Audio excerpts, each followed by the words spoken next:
Hello, everybody, and welcome back to Godcast, the Goodness Over Darkness podcast. I'm your host, Todd Armstrong. On today's episode, I'm happy to have on a woman who I've recently befriended from a few different podcast Facebook groups. She has had her fair share of difficulties in life, overcome them, and is now seeking to help families develop healthier relationships. I'd like to welcome Jayme Rhodes to the show. Welcome to the show, Jayme. Thanks. Yeah, thanks for coming on. How are you? I'm pretty good. How about you? I am doing really well. It is Friday, I'm feeling good. And it didn't even feel like a work Friday. Like it felt like a Wednesday to me. So I'm kind of like, yes, I finally have off the next 2 days. So, Oh, that's um, nice. That's always a good thing to look forward to. yeah, when it's not really feeling like the weekend and I have off, I would take that anytime. Yeah, I mean, I work the weekends, but I like it too. So I don't know. Nothing ever feels like a weekend or a weekday to me anymore.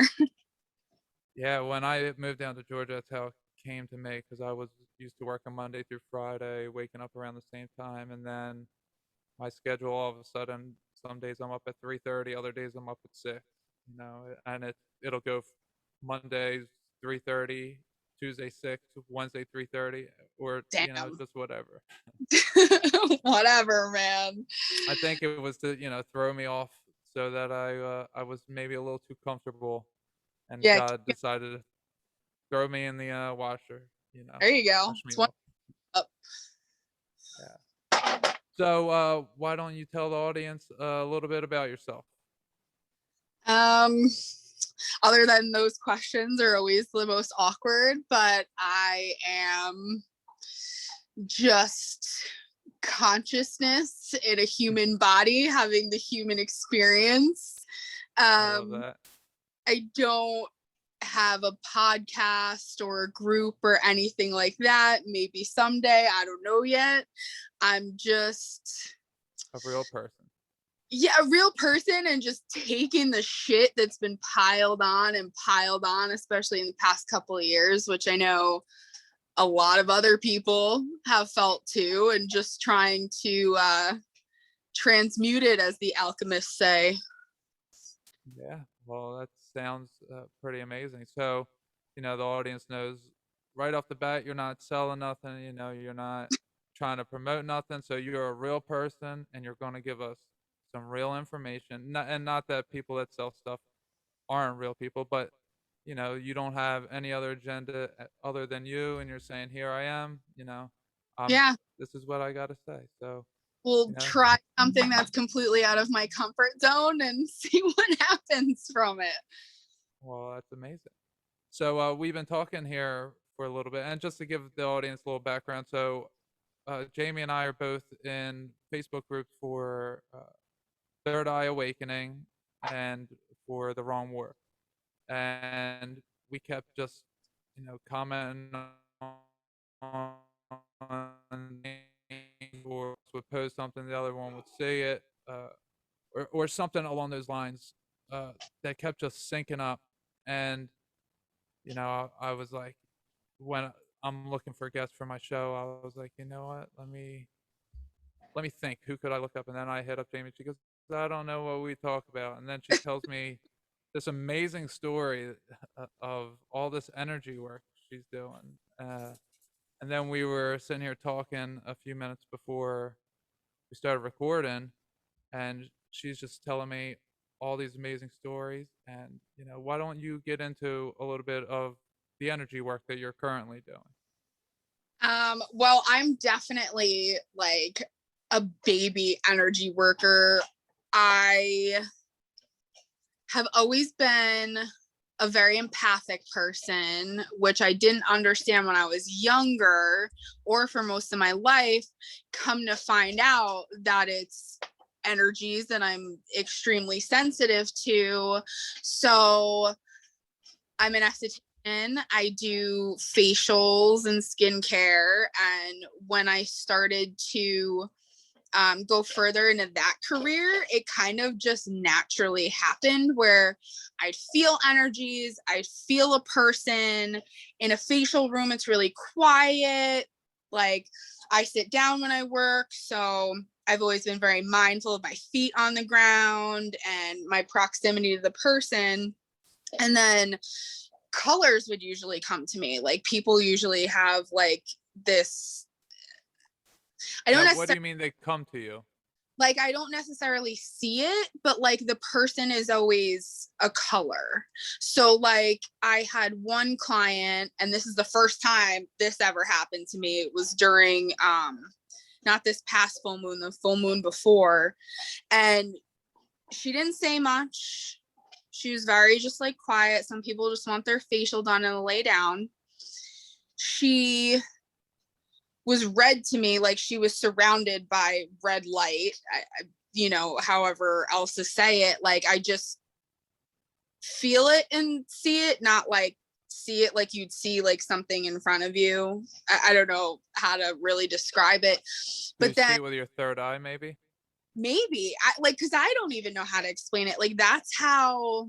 So you're not seeing it out in with your physical being. You're not seeing a color over them. No, it's like a movie projector. It's like, Okay. or it's It's like like where like a mist, or like a fogginess that you could pick up, inside your mind. kind of, I still don't know how to describe it other than this is not what I mean, but it's kind of what I mean. But like, you know, those pictures where like when they're by themselves, they look one way, and then you can put like a blue film over it and it reveals like things underneath it. And then you could put like a yellow film Okay. over that. And then all of a sudden there's like different like Like that, aspects. yeah, like that plastic film filter type thing you're talking, like the old school. Kind of something like that, which I always Okay. feel like makes me sound like I'm out of my mind, because it's like, oh, you see things that aren't there, but like you're not physically see them the way people would perceive seeing, like, I don't know, like my hand in front of my face.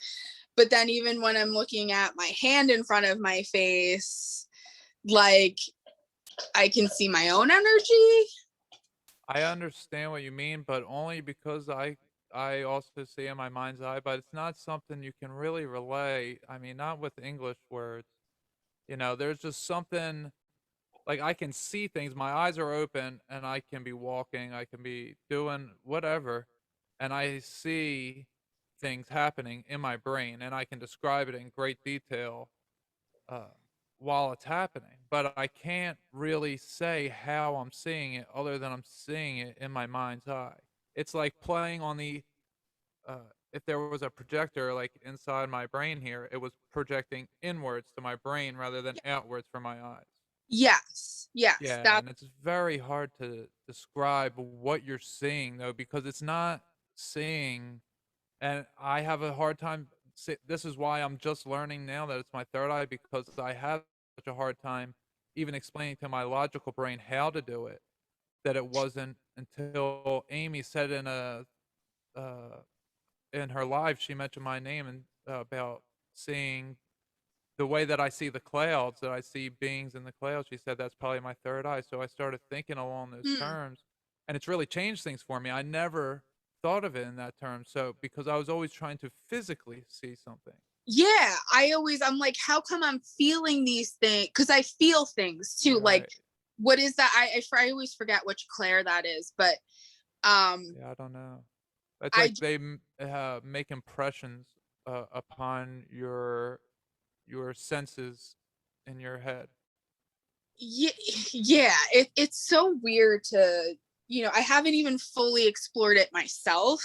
Hmm. So that's why, I say like I'm really early on in my energy work journey. I didn't realize that I've kind of been doing it my whole life.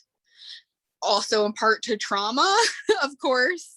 Right. But being able to, I guess, instead of it just being there, to actually be like, okay, let's use it and, really hone in on it and develop it to the best of my ability versus like having those moments of like, okay, this person I'm giving a facial to is red and something is above her higher self, something, whatever, and literally guiding me and doing this facial exactly what she needed. Mm. That was like the first time that ever happened to me. So, like, the more I do learn about it, like the little bits I kind of like unlock of this. Oh well, so that was the first time you saw red, you said, correct? Well, I would see like the colors. I would know the colors, and I would normally like, I don't know what colors mean necessarily, but like when I do a facial, and especially like during the massage or when I apply the product with intention, like I'm doing everything with intention.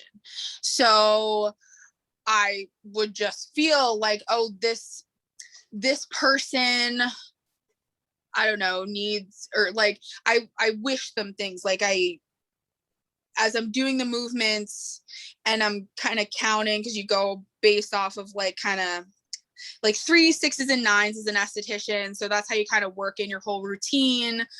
And I would just get to certain parts and I just be like, you know, I hope you find your hope, like find your hope or find your strength, or, I wish you groundedness. Like, uh,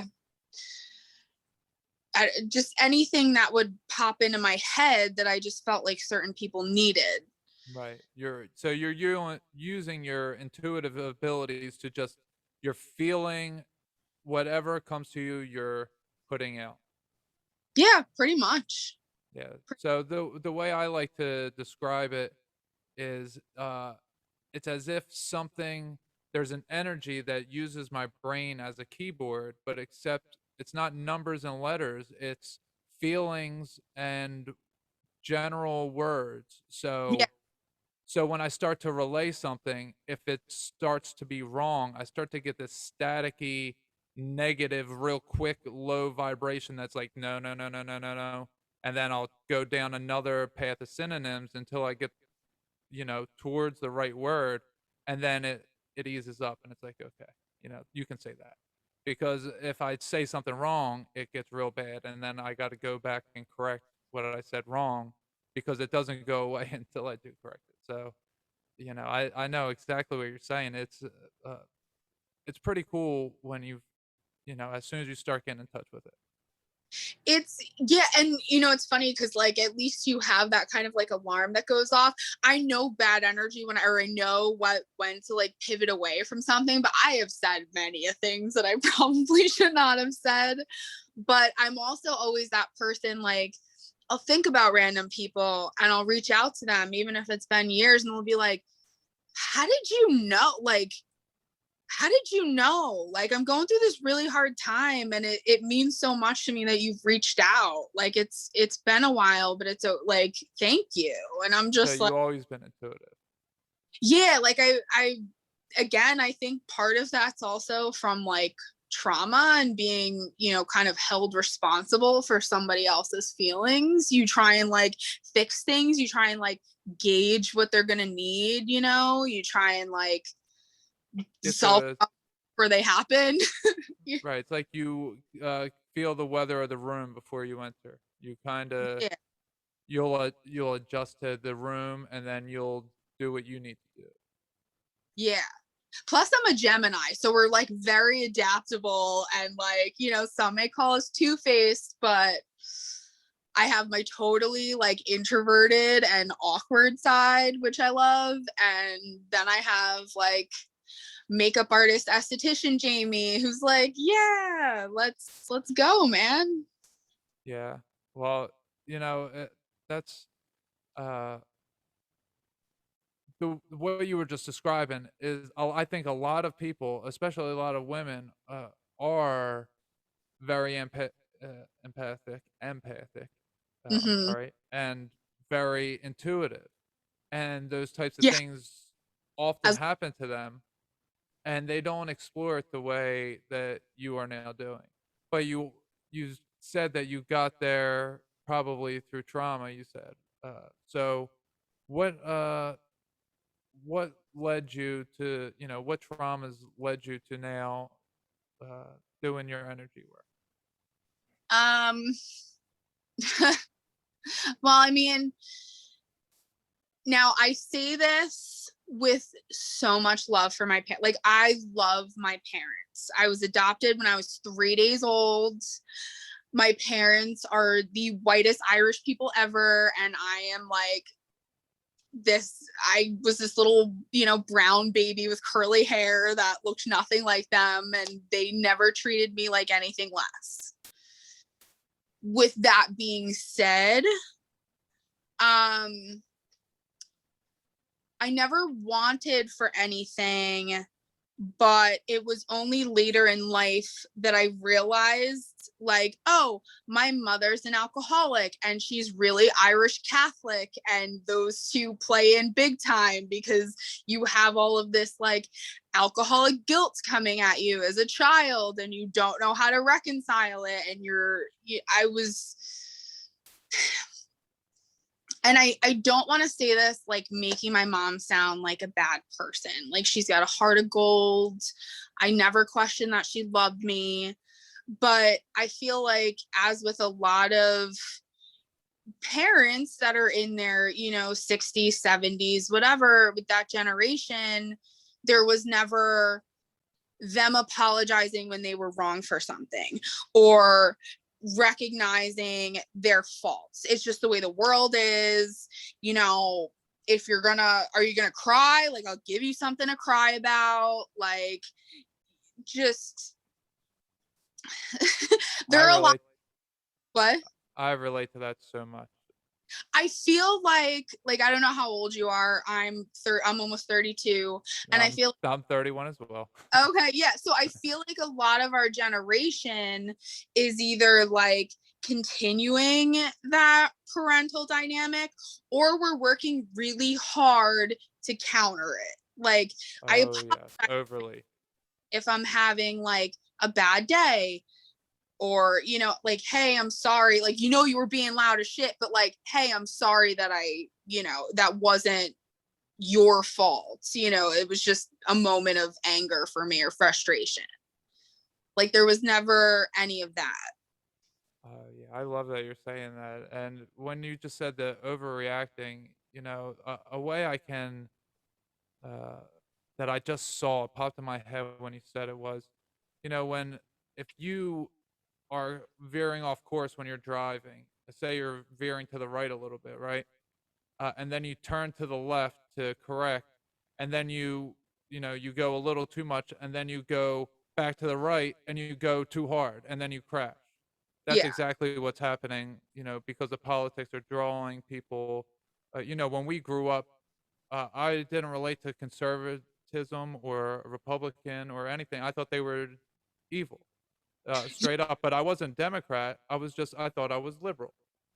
And now I look around me, and everyone I grew up with, or like 10 years older or so, they are all so progressive to the point that they're hurting their own children so detrimentally. And I don't want to get into anything divisive or anything, but some of the agendas that are being pushed, it's just it's so radical, and it's becoming mainstream. And uh, it's exactly what you said. It's the overcorrecting, instead of just being correct. You're going so far opposite to try to counterbalance it. Just do the right thing, not so equally bad, just on the opposite side.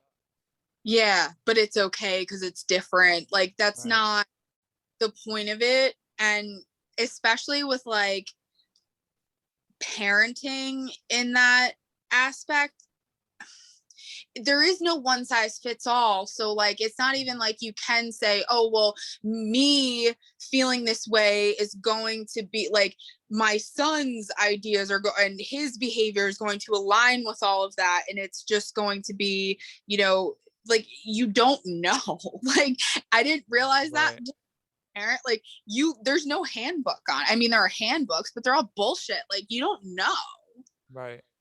what's going to be right. And the fact that we're so far disconnected from ourselves that we like idolize these ideas and obsess over them so much that like we do lose our own intuition and our own internal guidance system, because we really do have something that inside of us that's like, it's an internal GPS. Like, you know, if you listen to yourself, you know, and you may have those other voices, those like lower ego voices, because the ego is not bad, which was something that I didn't learn till later on either. I always thought you had to kill the ego, but turns out you got to merge it. yeah, well, yeah, it's and you like that lower ego part of you that like, you know, just says all the stuff you don't want it to say. Like Jessa Reed's like always compared it to like an annoying roommate. So that's how I started to look at it. So like whenever of those like someone's going to think this of you, or like this is your problem, or you should be doing this, or you should be here, I'm like, you just shut the fuck up. Like, can you just let me fucking handle this? And, you know, like, I don't need this shit right now. And it's funny thinking about it like that, but it kind of does put things in a perspective. Because you do like a lot of, like, I mean, at least I do. I noticed that, and this is going to make me sound like I'm Sybil or something, but like you have like different, I guess, like streams of consciousness within you that are, I don't know whether you want to call them your guides or like whatever, but I know that if I had a cartoon of my head, there'd be like a bunch of things going on up there. And I always hear it compared to like that movie Inside Out too. Like, oh, there's like that little the cartoon one. Yeah, like where there's that control panel. I don't think I've seen that one. I mean, you know, it's an anime. They are all good ones. I you know, my daughter probably saw it, but I don't think I saw one. But they are all good because they can show you real shit in the animated ones. Yeah. Yeah. Well, that's the thing. I mean, look at that movie Soul too that came out. Yeah, that was a good one.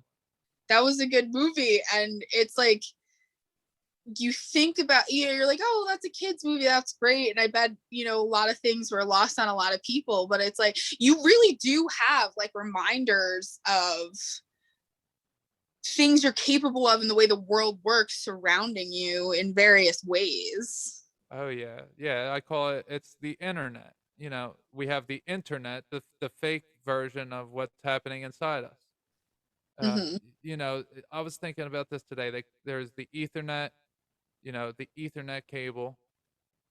The ether is, you know, the air that's all around us, right? The ether. Yeah. But where do they get the word net from? Same with internet. Why is it net? There's a network, you know, the same thing. Yeah. Network. Why is net in it? Because there is literally a grid of us. Our humanity, our souls are all connected on this network. And it's our internet. And they just steal the word and they call it the internet. You know? It's us. We are connected. The internet is the physical, symbolic version of our spiritual selves, the internet of, you know, of us. That's interesting. I thought about it that way, actually. And the word magic is magnetic minus the word net. And the word net is inter, you know, in the middle of magnetic. So mag minus net plus ick equals magic. That's just magnetic. That's all it is. Which is, you know, it's funny with the magic thing, because that's, you know, a lot of people like get into this or come to this realization and, you know, go on their spiritual awakening or whatever you want to call it after going down like the conspiracy rabbit holes. And I am definitely big on that. Actually, I had a girl come into the brewery today and we had like the best conversation because I could actually talk about all of this stuff with her, and she was like, oh my, so now I have like this new friend I'm really excited about. But that's awesome. Since I was little, like, and I think most girls do this, or I don't know, most girls I know did this, you know, like you pretend to be a witch, or you start to get in like really into like witchcraft. And that was something for me when I was younger.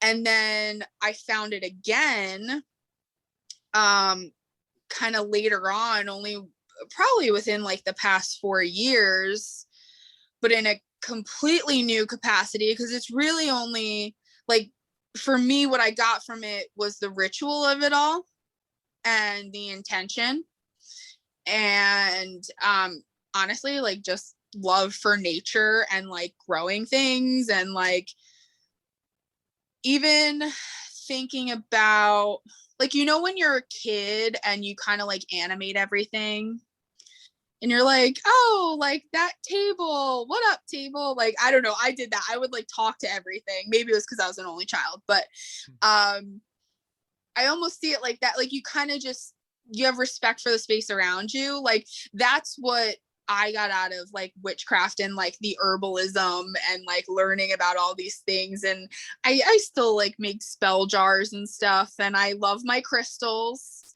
They just make me feel good. I'm that chick with crystals in her pockets all the time. And I don't know what most of them mean. I literally just feel which ones that I want around me. And I just go with it. So I'm very like, I do not have my shit together with any of that. Everything is based on feeling.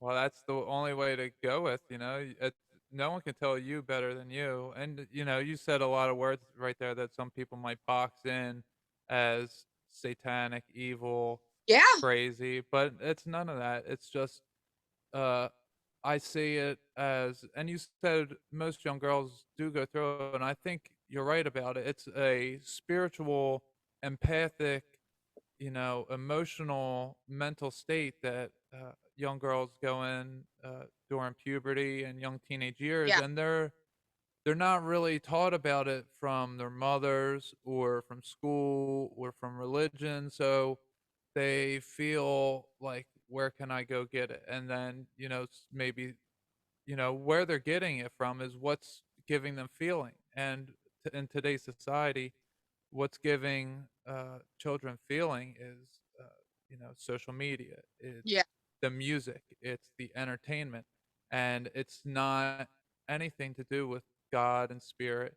And anything spiritual gets pushed off into tarot, or it gets pushed off into witchcraft. It gets pushed off into these things that are then made as demonic by the predominant church, which is Christianity, predominant Hmm. religion in this country.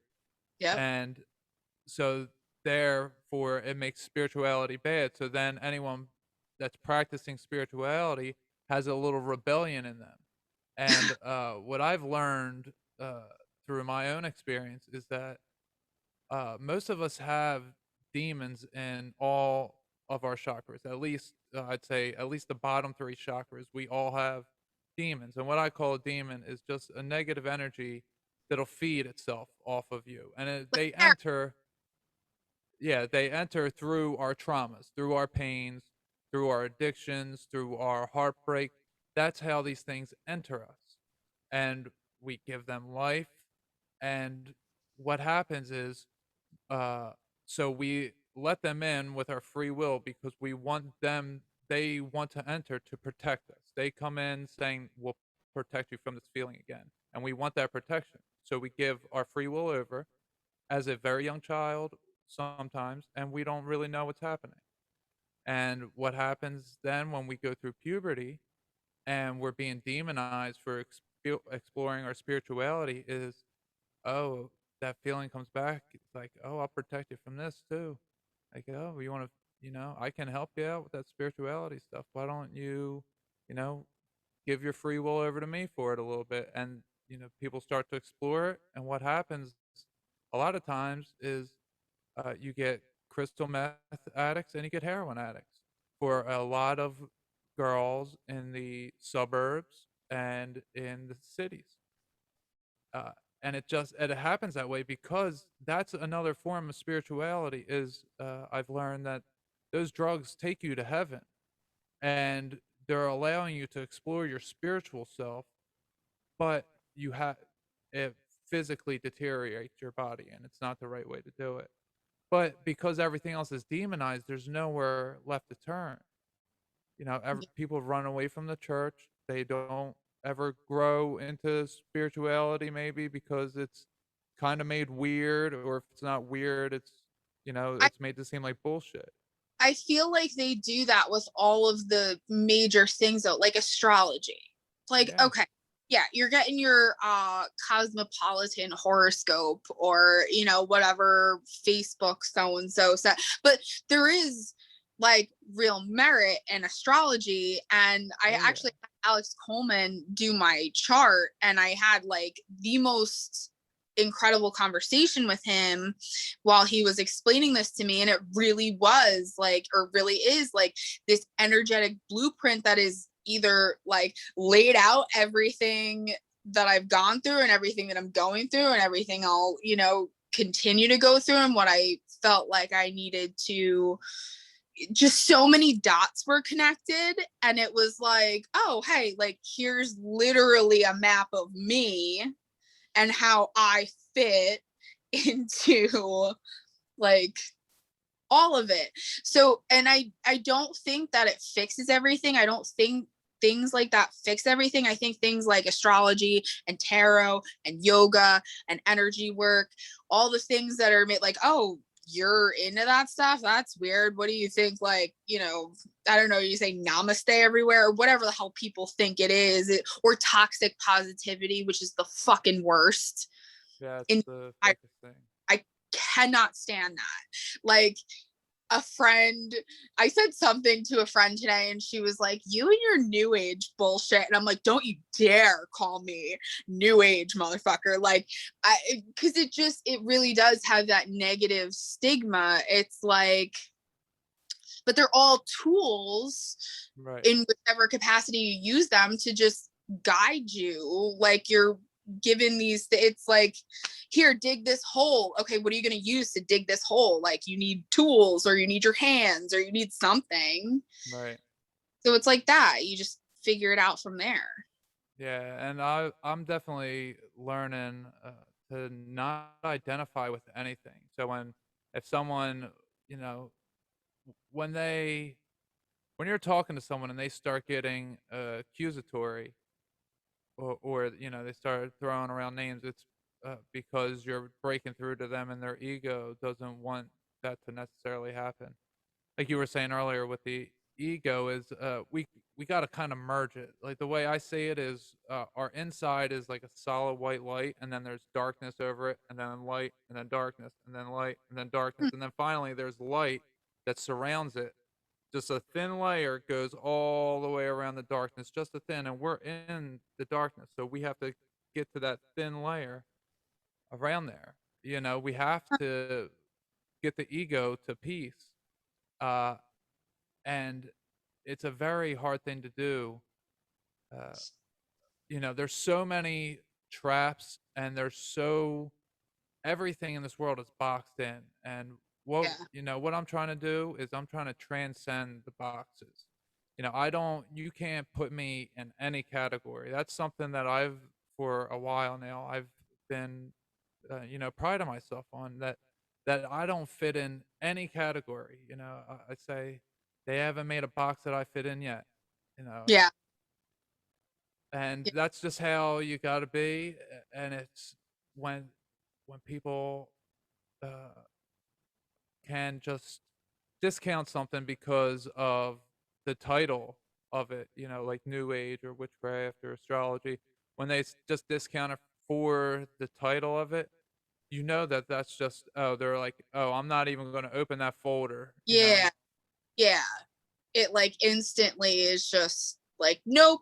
But I also do understand that people are only going to understand you and the things you're about as far as Mhm. they're capable of. And that's something that I'm really trying to work on with myself, is I always felt the need to over explain, Yeah. like, understand me, understand me, understand me, like this is what I mean. And then I just end up over explaining it, and I was getting really mad at myself for doing that. And then I forget where it was, probably Jessa Reed, because I'm like obsessed with Jessa Reed. I think she's freaking wonderful. And all like Amy's wonderful, Katsuban's wonderful. Like everyone that I've met is just freaking incredible, because I'm like, oh shit, there's other people like me, and that's awesome. But I also like, I learn something different from each person. Like it Right.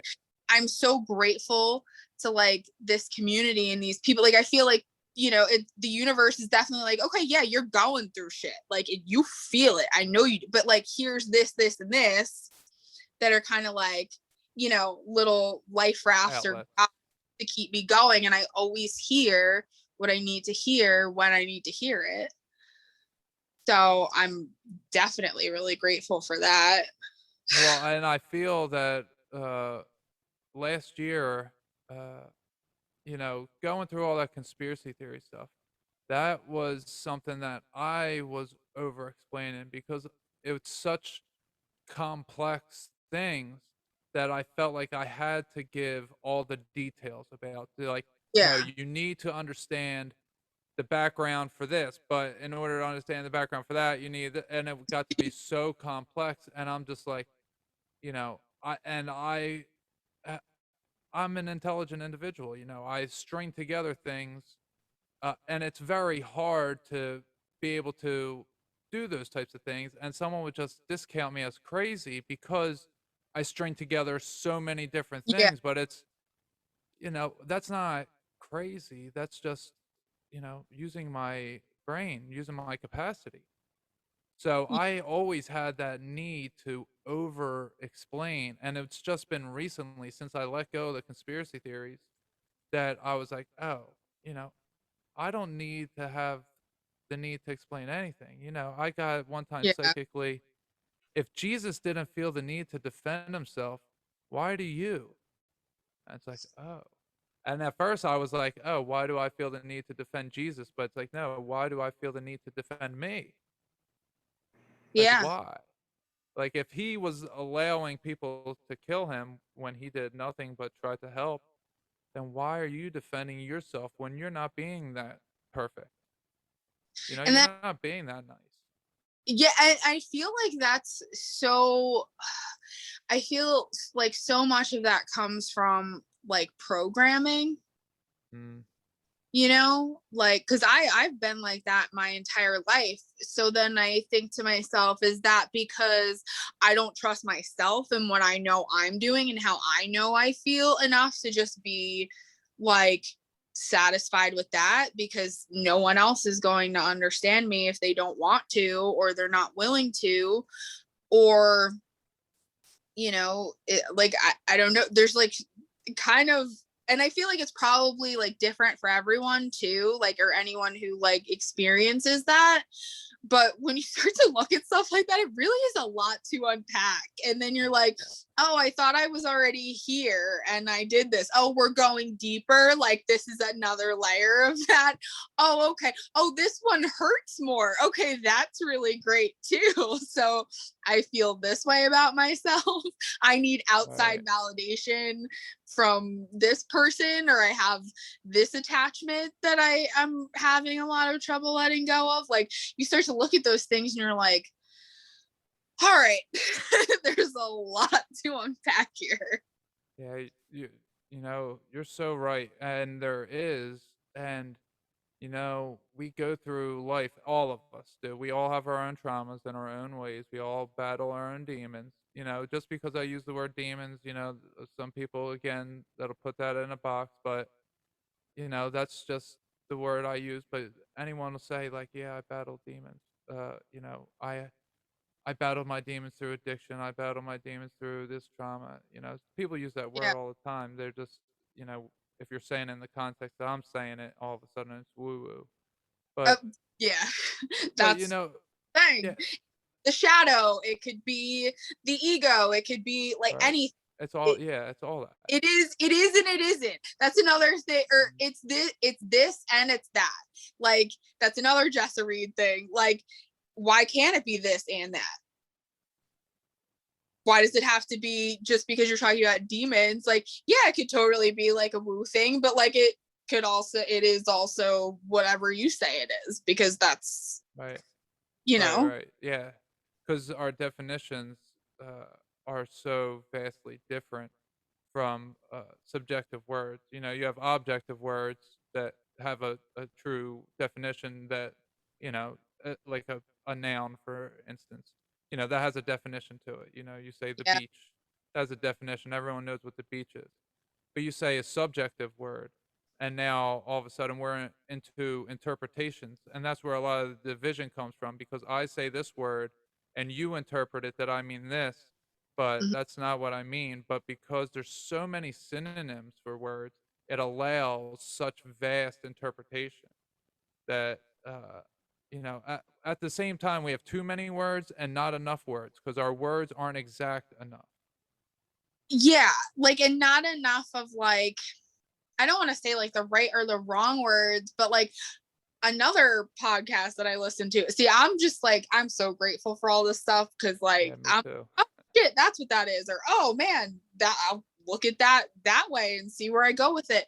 But like, in other languages, well, the Know Thyself podcast, those guys are incredible too. Like, I've learned a lot about spiritual alchemy from them, and like just a whole bunch of other things. And that's one of the, like, when you say I love you to someone, like, people typically take it as like a romantic thing right away, or like, I'm not family, or whatever. Like, I said I love you to like 3 people today that I just met, and I do genuinely love them. And other languages have like Words for more that. words for that, whereas we just have like this one love that Encompassing. to encompass all types of love. Right. Yeah, and I feel, that's what I got. My DMT trip was my first first big psychedelic trip, and that's what I got right away was language. Language separates us because not only do we all speak different languages throughout the world, but when we speak the same language, we all have our own different dialects and accents and slang. And then even when inside those little pockets of the same slang, you have individuals interpreting words differently because everyone has their own interpersonal dictionary.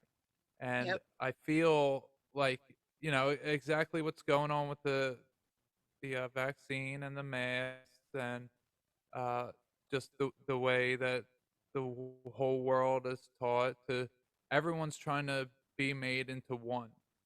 Everyone's trying to be made into the same cookie cutter fit, but we're so vastly different. But at the same time, we are one, but we need to embrace our differences.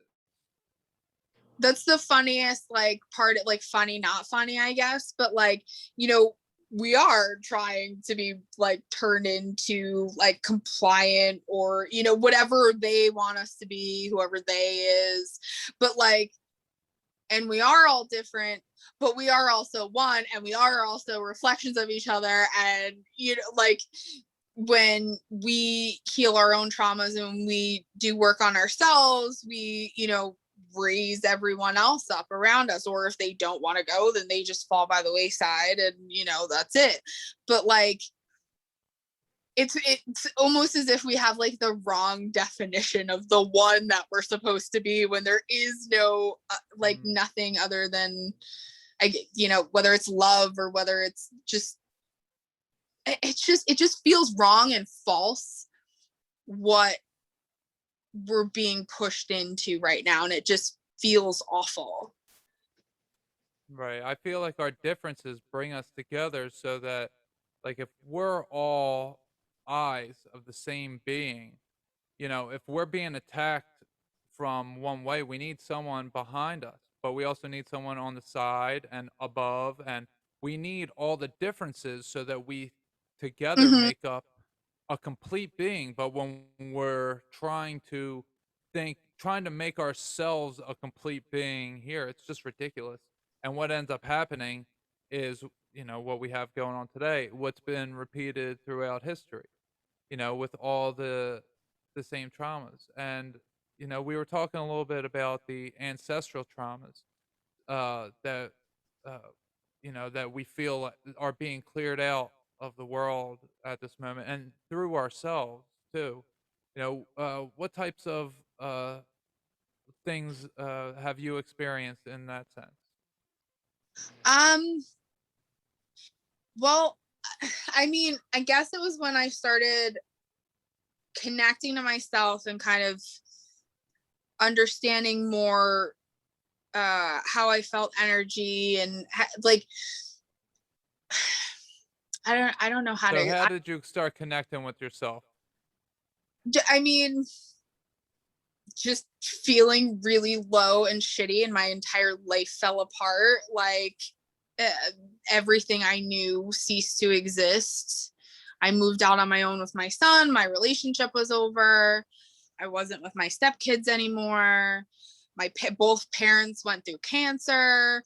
I have my own chronic illnesses that I deal with. I have autoimmune conditions. So I have something called Sjogren's syndrome, which is like a cousin to lupus, and I have rheumatoid arthritis, which kept me honestly during that dark time when I was in so much pain constantly and feeling really shitty.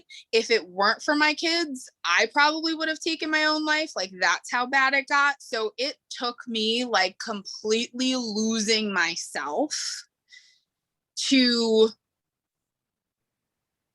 uh, connect to myself.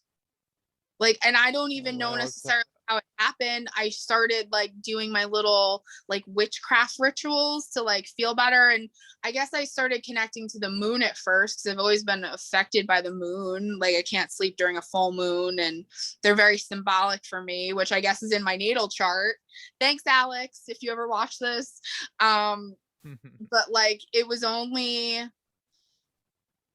with that, and which led me to how I got there, and I started doing therapy, like talk therapy and also physical therapy, and like all of these I started writing again because I used to I actually wanted to go to school originally to be a writer. I wanted to be like I don't know if you've ever seen Almost Famous, but No, I uh, haven't. oh, such a good movie. But I mean, it's based on a true story, but pretty much it was like this kid who said he was older so he could write articles for Rolling Stone, and it's a great movie. But that's what I wanted to do, and I had lost that because with the rheumatoid arthritis, like my hands were really bad, so I kind of like lost my career a little bit. I couldn't do makeup or get facials, and I couldn't write. So I started connecting to like all of those things, and then gradually as my mental state got like, I started working those things out and sitting with them and recognizing my own toxic behaviors and at least being mindful of them and trying to work on them. And then I had an opportunity to like start some new medications, which made me feel a little bit better physically. And like, kind of as one thing improved, then the next thing improved. And it got me to a place where I was really taking a look at myself, and I realized like, oh shit, I've never valued myself before. I've never loved myself before. I have never like, I have put everyone else in front of me, but had also had this really bad habit, especially when I felt sick and in pain, to put my emotional response on someone else and to make me feel better. And like, so it was like this weird thing that I realized about myself, that I gave absolutely zero value to me, and like zero, like, my emotions and where I was at should not have ever been put on anyone else, no matter how miserable I was. And when I came to that realization, I was like, oh shit, like, all right, there's some like toxic programming and, you know, behaviors that I have to work out here.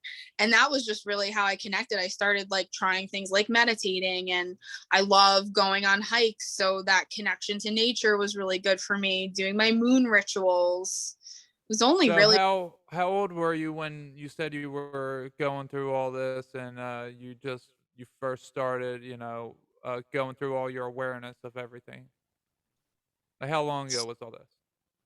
So I had an undiagnosed autoimmune from a young age. Okay.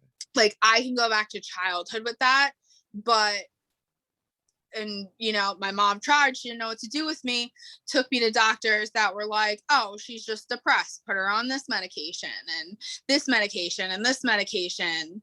So there's always been something physically, like I was always told that there was something wrong with me, but like everyone just said I was depressed and I needed to take care of that. So I was like, okay, I guess I'm depressed. And so I played that part because that's what I was and that's what everyone told me. And everything kind of, and in my teenage years actually, it got so bad, and I believe it was because of the medication. I tried to take my life a few times. Like I ended up in psych hospitals. I remember spending a Christmas in a psych hospital. My parents bought me my Christmas presents and then had to like take them home. Like I couldn't have shoelaces. I had to take my weave out, like which was a whole other story. But yeah, like I thought I was broken. I thought there was something wrong with me. Come to find out, when I was about 23, had this weird thing happen at work where all of a sudden, like the one side of my face felt like it hurt really bad. And my boyfriend at the time was like, what is wrong with your face? My entire face swelled up. Like the one side of my face swelled up so big that I looked deformed on the one side. So I What went to the happened? doctor. They were like, oh, I don't know, abscess, antibiotics, steroids, whatever. This happened 3 more times on opposite sides. So like one on each side, and then whichever side was the third time. So finally I get No, tested. nothing caused it? Like, it just popped up out of nowhere? It popped up out of nowhere. Um, and I had been in like all this pain. I didn't know why. I was really tired. Um, my stomach was giving me a lot of issues. I really didn't feel like myself Mm. or whatever. It's not like I was the healthiest either. And then eventually I was diagnosed with Sjogren's syndrome, which is an autoimmune condition that's really fucking weird. And it just like most doctors think it's like dry eye and dry mouth. But in reality, it attacks like your organs, and it attacks your moisture secreting glands, so your eyes, your sweat glands, salivary glands. And that's what that issue was my salivary gland. Like I had a flare, I guess, and it blew up. And it was all just like, I mean, it's like gross to talk about, but like that's what happened, is like had all this saliva in there and it hurt and it like blew up the side of my face. And so that was a weird thing to find out. And with autoimmunes, they have a lot of overlapping like symptoms and stuff that you deal with, and a lot of people don't realize. Like a lot of people with chronic illness know that like most people don't understand that, because you look fine, you're a healthy 20 something, and you shouldn't be in that kind of pain, but you are, and you don't know how to, you just try and be okay, and then eventually What? it just fucks with you. Yeah, and what you're saying here, you went to the doctor, several different doctors, right? Yeah. For Oh, this, throughout your whole life, and these people are supposed to, be the smartest. They're supposed to know what's going on, and they have no idea, and they're just marking it off as nothing.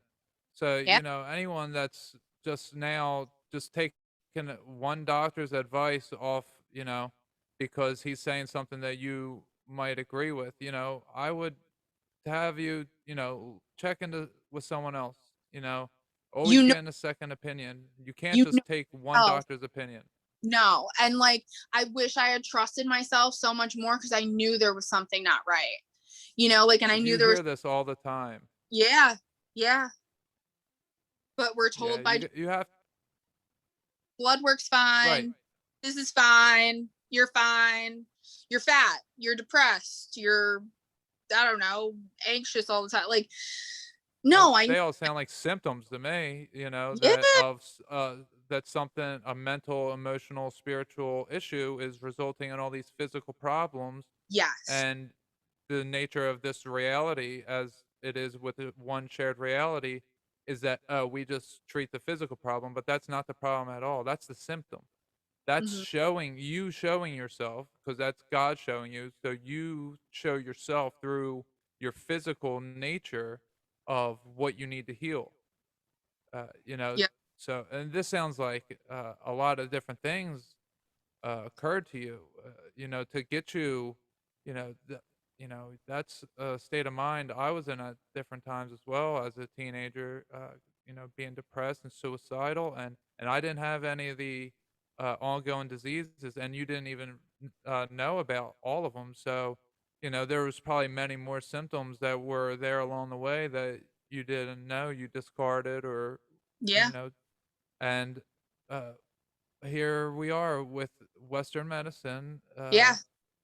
Thank and a you young for girl almost took her life, not the yeah. because she was in so much pain, because we're not taught a spiritual nature about ourselves, and it goes back to what we were talking about earlier, boxing in the Yeah. spiritual stuff as demonic, quote unquote demonic type behaviors, and you don't have your outlets to heal yourself. And I'm sure you that like you said, you love your parents, but I'm sure that uh, the adoption, does play a part in your Yeah. uh, yeah. And I never realized it. It did you took me ever know old were you when you found out?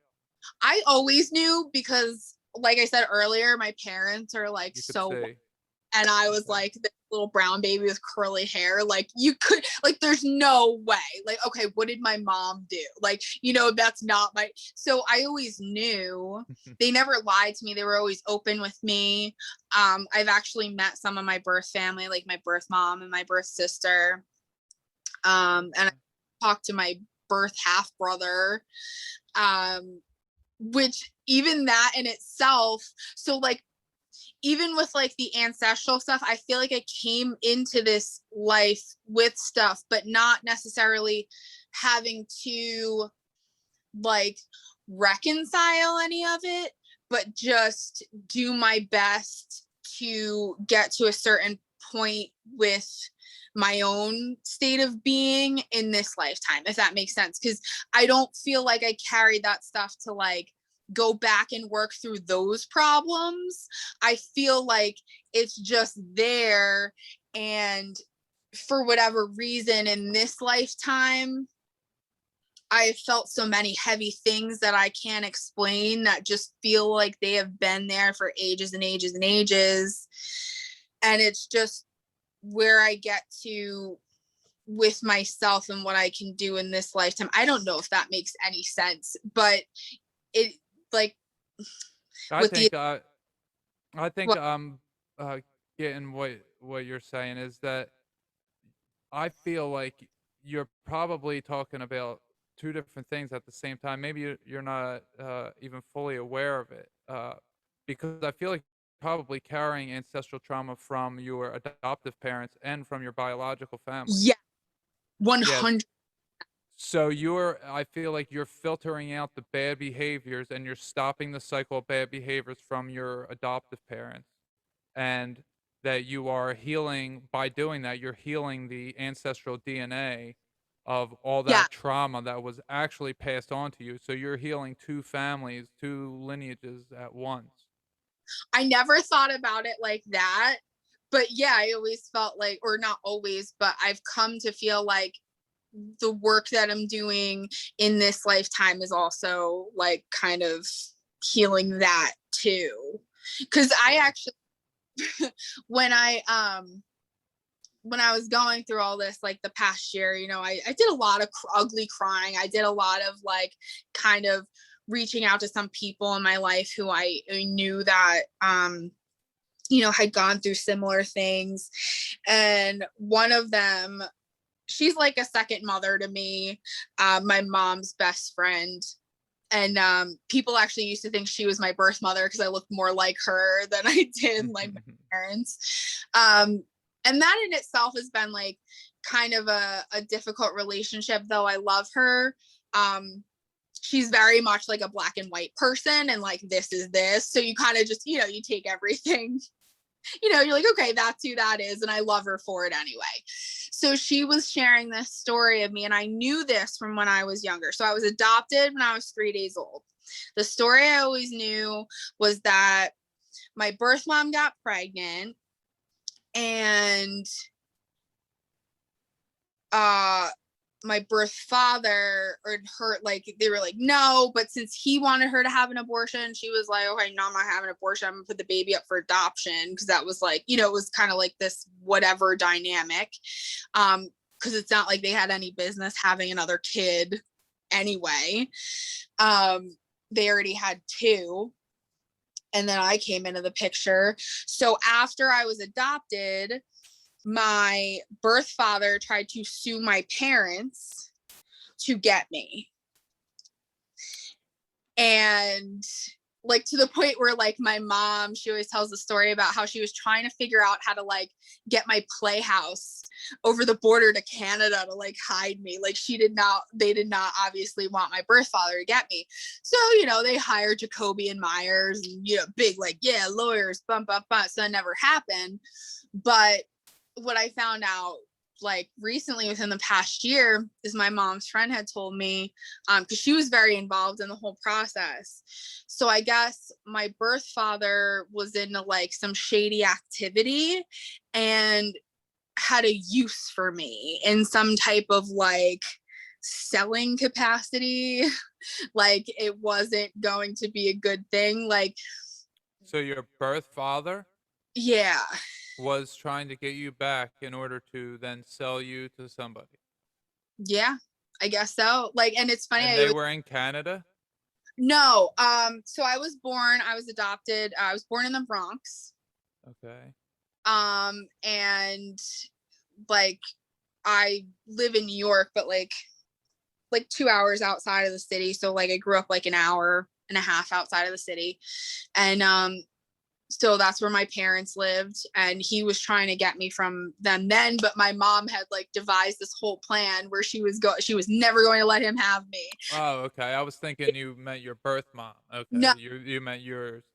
is a whole different story. She is, I don't hate her for what she did at all, but she is batshit crazy. Well, I mean, that sounds like it doesn't sound like a good situation, especially if they, that's surprising. They have two children and they put their child up for adoption. That's people that usually have kids, they usually just keep, Yeah, that's, I I haven't don't heard that. what divine thing happened, but Well, I I guess you're the divine thing. yeah, I guess so. Like, I was meant for other things. It was meant to be somewhere else. Um, like, it's funny. I always said, like, if it weren't for my parents, I'd be in a gutter in the Bronx. And then I was like, oh shit, like, I probably really would have been in the gutter in the Bronx. Like, that really would have been where I ended up. Like, I yeah, human trafficking scares me. All that, like, shady shit they do to children scares me. So, like, thinking that there was a possibility that I could have ended up in a similar situation, I don't know how I got lucky or whatever happened. I didn't end up there, and I'm extremely grateful for that. Yeah, yeah, for sure. The human trafficking is uh, it's a very scary thing when most people, you think that it's from afar, you don't think it's going to happen, and then it affects someone, and it's just like it's mind blowing, Yeah, it, and it's not something that's on top of mind, and it's we shouldn't have to, we shouldn't be in a world that exists, but we do, and yeah, uh and the system, how you were just saying that you could have ended up on the streets in New York, the way that the uh orphanages started and the way that whole thing occurred, with the state stepping in to yeah, take these kids with no parents. yeah. Uh, I watched this episode on edgeofwonder.tv with Benjamin Tales, and it's called the the Train Kids or something like that. And there was 30,000 children in New York that just lived in a community of just them. 30,000 kids because they had no parents. They were all orphans. So what Jeez. they did, so these people decided, they devised a plan to send these kids to work on farms.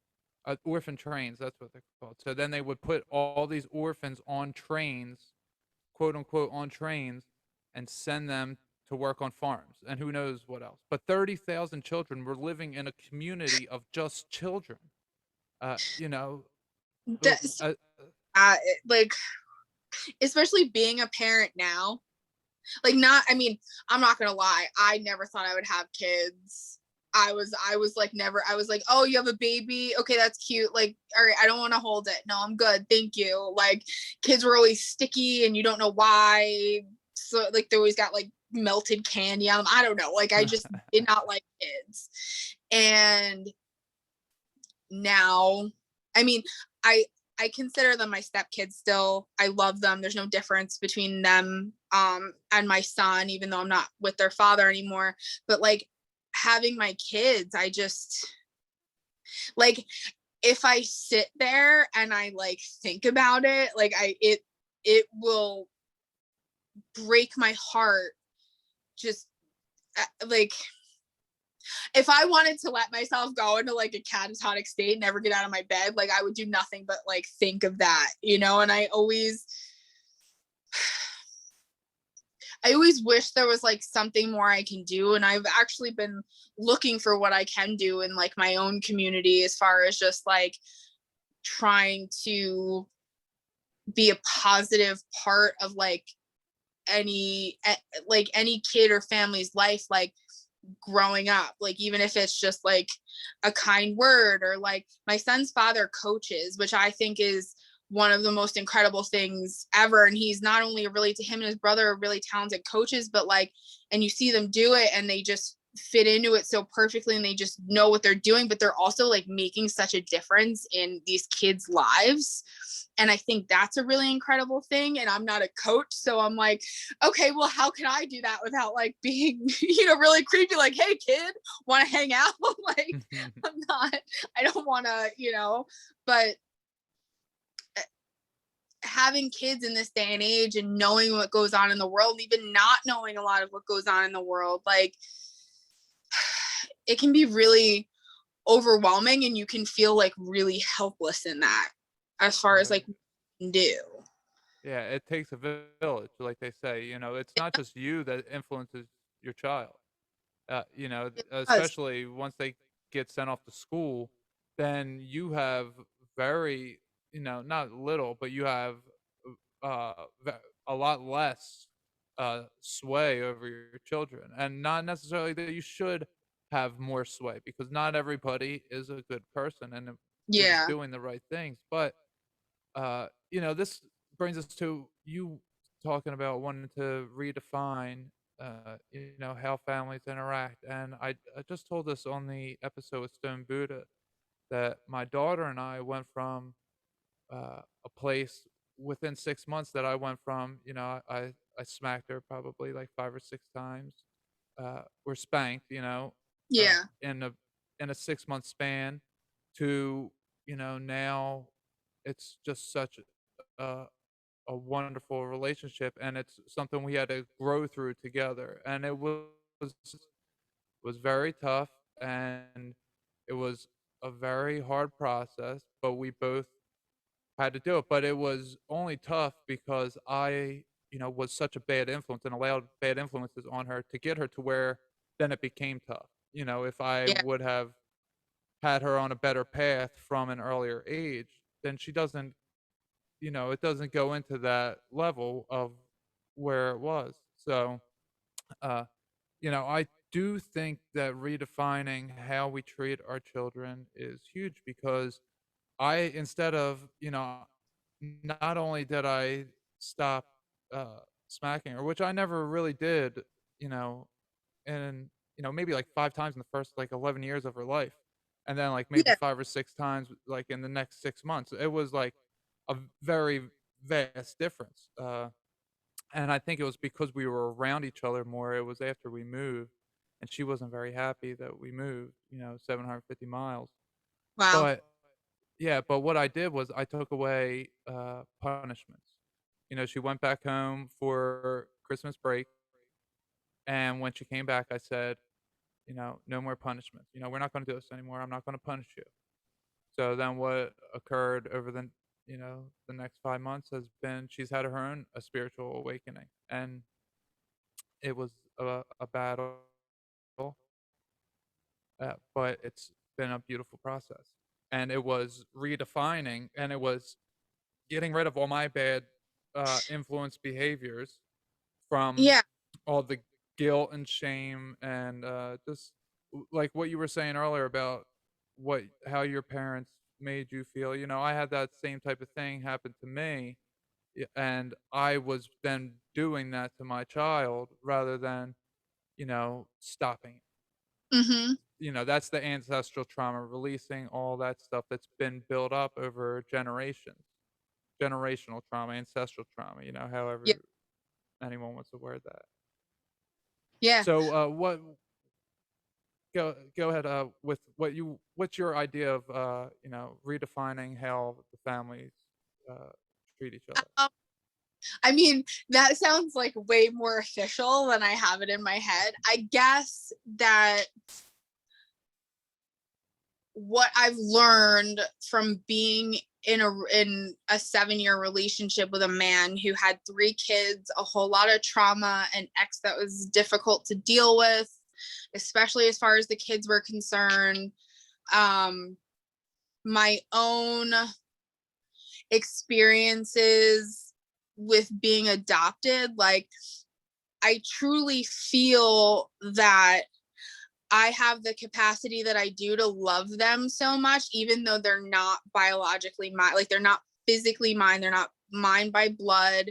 And I'm not trying to step on either parent's toes, and I've said that to their mom several times because your mom's your mom, like good, bad, otherwise, like, that's still a reality of things. And I'm not going to take that away or anything. I'm not looking to, but my parents never made me feel like they weren't like, that I wasn't theirs.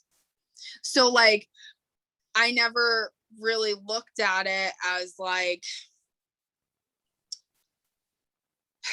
like it had to be put into those boxes where you are this is not your real parent, or this is not your real brother or sister, or like whatever those things, like people focus a lot on who is what within a family and what that represents, and all rules went out the window like I said, when I started like seeing a man with 3 kids. And like when I first came in their lives, they were 4, 6, and 8, so that's fairly young, and they had gone through their fair share of trauma. And I Did had he have them full time? no, and we fought to, but that's a whole other issue I could get into, is the family court system. Like holy Yeah. fucking hell. Because when I tell you that, and I won't go into it too much, it's really not my place to say, but dealing with someone who is very much a narcissist, and having the person, so when my ex was with her, the boyfriend before him and the boyfriend after both shot themselves, so he was in the middle of that. Killed Which, themselves? yeah, Oh one my goodness. actually after the custody trial that we went through.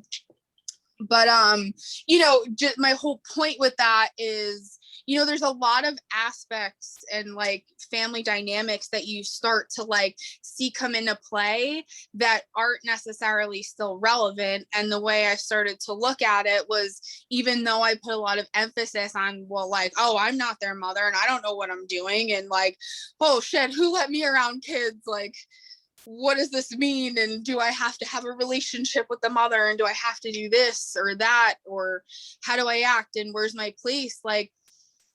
And it took me a really long time to realize, like, oh dude, you just love them. Like, it doesn't matter. There's no right way to do it. There's no wrong way to do it.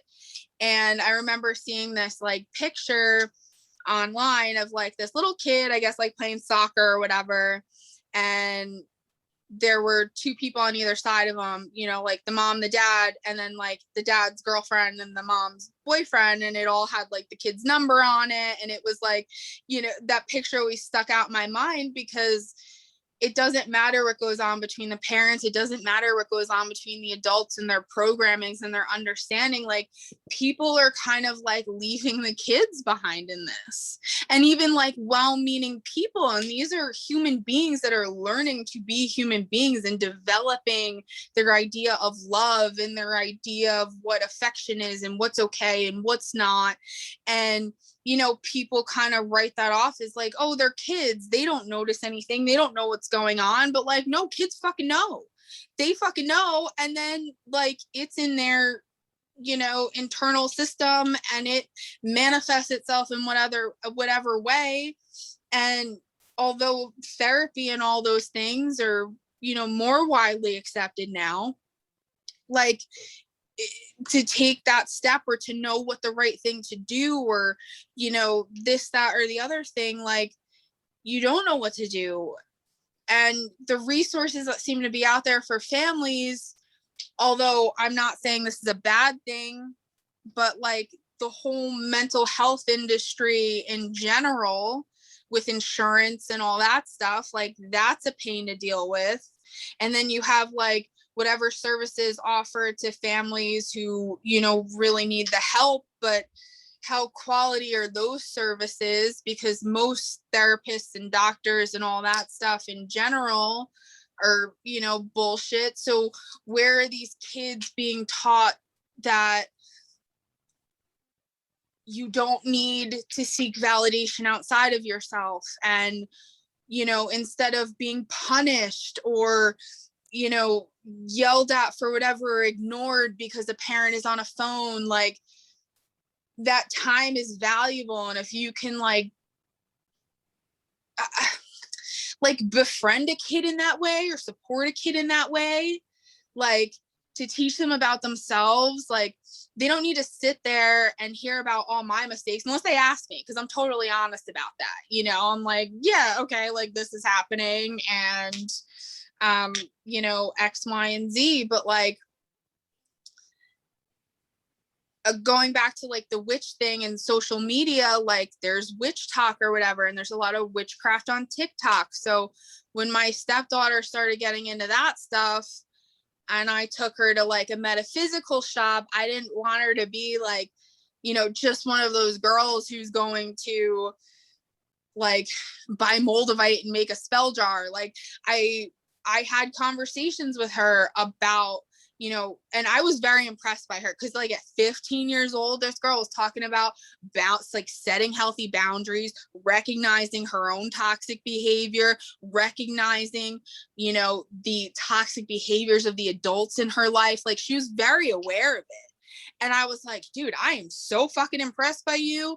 And we made spell jars together the one day, and we had this really long conversation. It was a very honest conversation about because we didn't see her. This is my oldest stepdaughter. We didn't see her for a while. Like the relationship got damaged. There was no communication.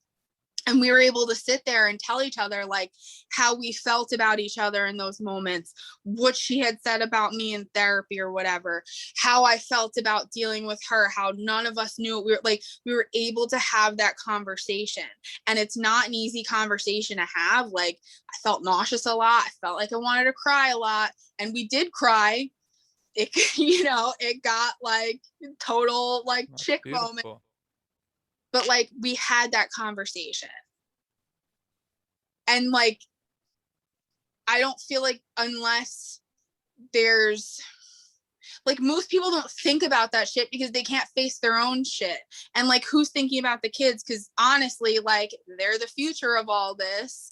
And if we want to change the world, like it starts with us healing ourselves. Like the way I look at it as I'm going through one of the most painful roller coaster raw times of my life. and trying to heal these parts of myself so that I can give them what they need to be the best versions of themselves that they can be. Like, That's so life is beautiful. perfect. That It's is not pretty. It's bad stuff. It's not all, this toxic positivity. And I don't want you to suppress it or run from it. I want you to face it head on because you're a powerful motherfucker. And just because you're a kid and you're growing up in this world doesn't make you weak or need to hide behind a screen. You're so much more than that. And it's okay not to be okay. You don't have to be perfect all the time. I love that because I, uh, in order to heal my daughter's and I relationship, I took the initiative to tell her all my secrets and to apologize to her for all the times that I wronged her from, once I started observing my behaviors and then I started analyzing my past behaviors and the past patterns and I created things and I made her fears come to fruition, So I took the initiative of apologizing to break down that barrier, uh, to love her. And you started that off by saying, you didn't know what to do, and there's so many thoughts you have, but you just loved her. And that's such a beautiful thing. And it's again, you're giving yourself to your intuitive feelings, and you're like, my head doesn't know what to do. There's so many questions. What do I do? You followed your heart, and it was, and it's so beautiful. But what we were talking about earlier is the definition of love. Now, if I was to tell my mom, I didn't receive enough love, I feel I didn't receive enough love as a child, uh, then she would say, "No, I loved you." So, it's not uh, like you were saying earlier about love having. I think you might have been the before, before we came on. You were talking about love having different definitions in other, uh, in other languages. Different Word. layers of love. Yeah, you have different words for it, and we don't. So when we say, just love them, when someone's repeating the same abusive patterns that happen to them because they think that's love, because that's how they were raised, then it's okay. Well, your definition of love's wrong. So you're giving off what you think is love, but that's not actually love. Mm-mm. And once you find love, and the only way to find love is to find yourself, like you Yeah. were saying, and you did that through searching through all of your traumas. And you've been adopted, and then you've had stepchildren, so you have it on both ends, and you can relate to your stepchildren the way that you were a stepchild, and you can relate to your step parents because now you're a step parent. I, while I wasn't a stepchild, I have a 16-year-old stepdaughter now. And it's funny you said that you guys were just talking about witchcraft because the other day in the car we had a good conversation about about witchcraft, and she was just learning about it. It's But it feminine. seems like I feel like it's feminine power. Like, I feel like very much in their yeah, teenage years.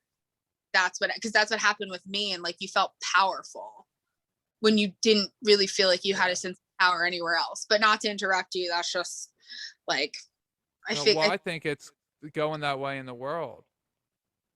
You were talking about ugly crying. I ugly cried the other day when I was on the phone with my mom. We were talking about past traumas and just this exact thing. I was saying, like, why can't you just love me? It was I don't I don't want to get too into it, but it was uh I wanted her love and support for, something, and she just kept finding a way to argue with me about anything, and she yeah. kept changing the subject in order to argue with me, in order to and I'm just, and I'm yelling and yelling, and then I just like broke down. I just started crying so much, and it was just, why don't you just love me? Yeah. I just want you to love me is all. And that's And like, she doesn't understand it, and she cries because she's saying to me, "But I do love you," and I'm like, "But your actions don't show that. You know, I don't feel it. I didn't feel loved enough to come to you with something that was a deep dark secret. And now that I tell you it, you know, I just confirm my belief that I shouldn't have told you because you're not being loving to me. You're not being accepting of me. You're not trying to help me.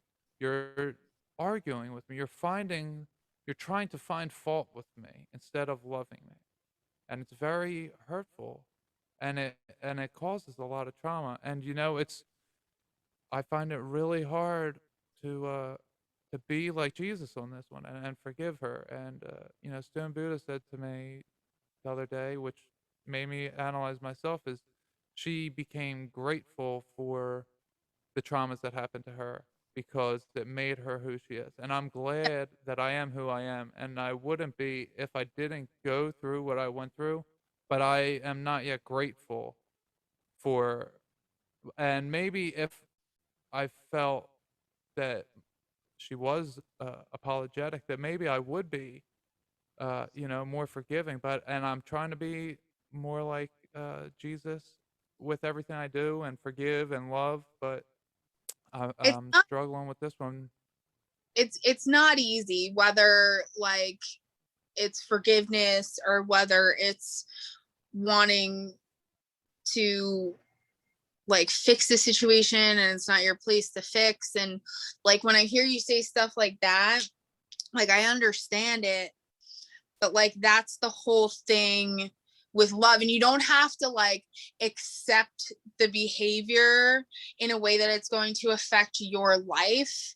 But like there comes a point, like with my parents, like I love my parents, but like my mom, I know she's just the way that she is. Like, and that's never going to change.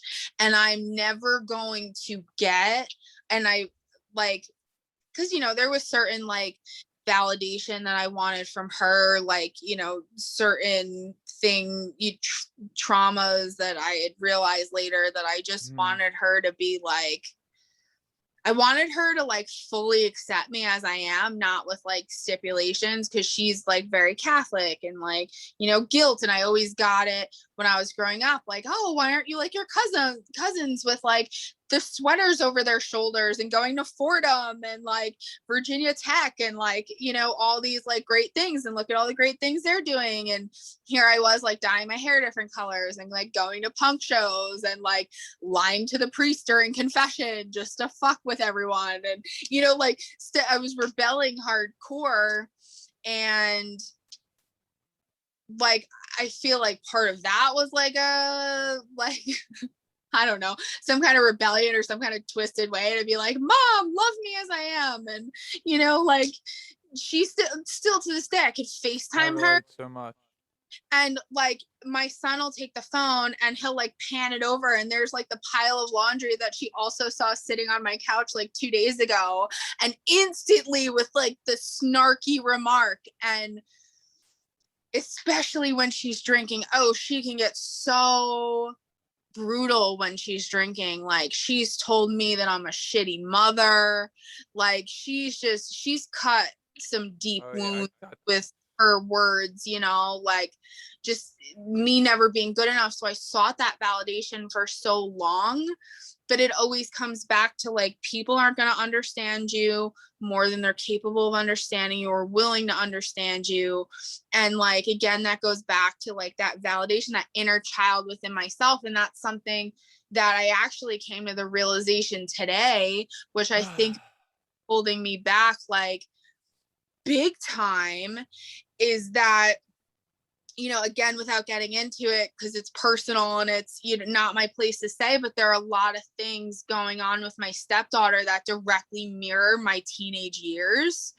And unfortunately, she's not speaking to me right now, which I understand and I don't take personally. And I know that it's anger placed wherever it's going to be placed. And I have faith that things will, you know, work out. And so I'm just trying to hold that space and give her space.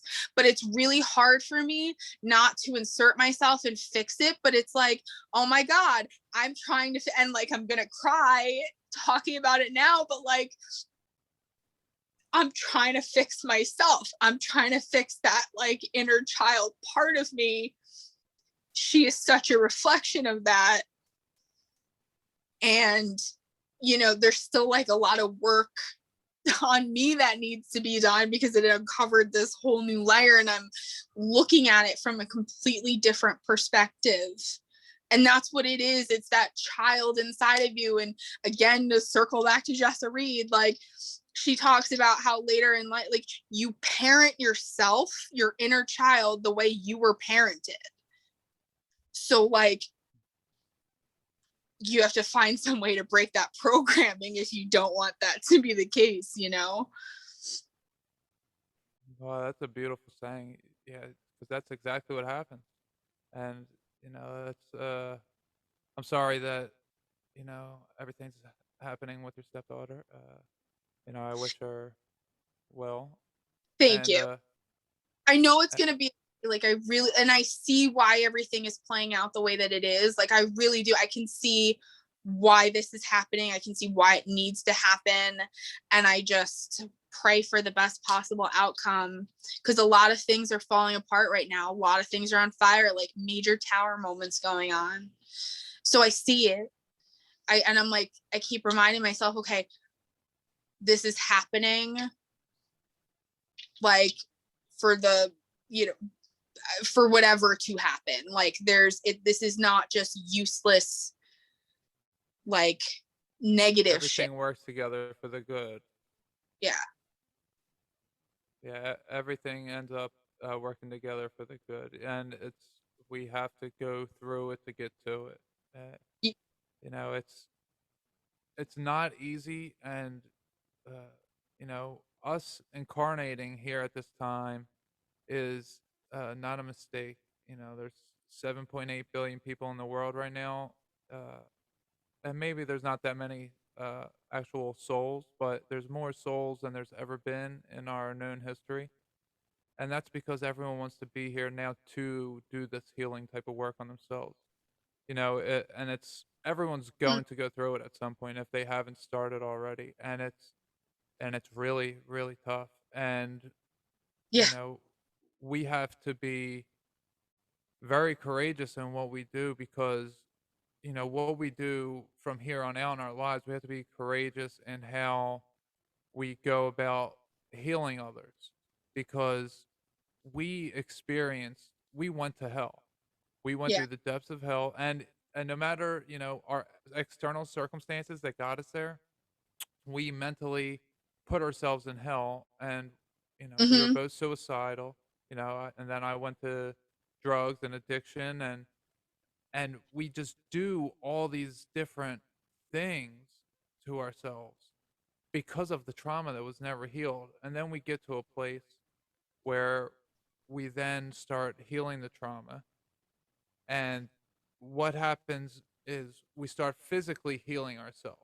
And we don't know that that's what happens first before we start the trauma. Not necessarily first, but alongside at some point. You, I was overweight and I smoked cigarettes and I drank and I did all these different things that I shaved off one by one. I started exercising and it started getting off some trauma. And then I start meditating, that gets off some trauma. Everything I'm doing, it's getting off just a little bit. But Yeah. now that I'm years through it and I can look back and say, oh, it's been an ongoing process. And, what I'm doing now is I realize that well, let me just say for 3 months I was off social media completely. February, March, and April. Well, actually, the middle of April is when I start, but it was the end of January to like the beginning of April. I was, or like halfway through, I was off social media completely. And what that did was that got me to a point where I was so peaceful in my life. I was like, I don't need to do anything, Like I know that the world's burning out there and I'm just like, well, I'll just do me. I don't need to worry about any of that. They're all stealing my loosh, and and all that type of stuff. But then it came to me that I needed to just have conversations with people like yourself. And what that does is that allows us to speak about our traumas and getting through the traumas that can help someone who just listens to the conversation and doesn't need to go through it. But there's something in that conversation that they hear that clicks with them, and then they can start to heal themselves. And then they can start Yeah. their spiritual awakening. And it all starts with the recognition that there's an issue, and whether it's uh, drug addiction, weight loss, or abusive relationships, and whatever the trauma is, it's the Yeah. recognition of trauma and the awareness that you need healing that starts it. So, uh, I like to talk about how conspiracy theories break you from the mainstream media lies, and that Mhm. they're not necessarily true. And I'm not saying that they're lies, that the conspiracy theories are lies, but they don't actually matter other than they just break us from the one shared reality that, oh, Yeah. everything Oh, may not be as it seems to be. I was told it was like that realization Right, is like, right. ah, what is happening? Different And thought. it's what else did they lie to me about? Yeah. Yeah, and then you can do research in any field, and this is how it got to me.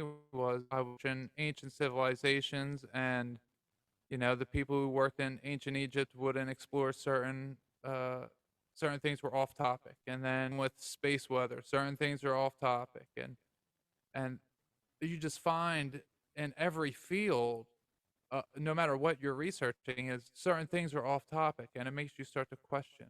And uh, once you have a conspiratorial mindset of questioning, then you're like, wait, where am I? Why am I here? What's going on?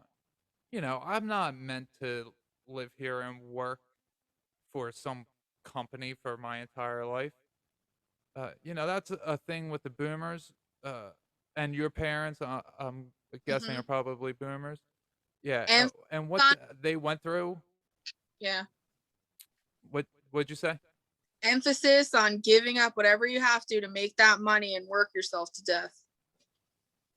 Yeah, well, I talked about it. I think on one episode, I forget if it's even now that I talked about, but they went through so much trauma in the Hmm. '60s of hiding under the desk from nuclear missiles. That's not Yeah. going to do anything but traumatize you, which they're doing now to the children with masks. Wearing a mask is going to do nothing but traumatize you.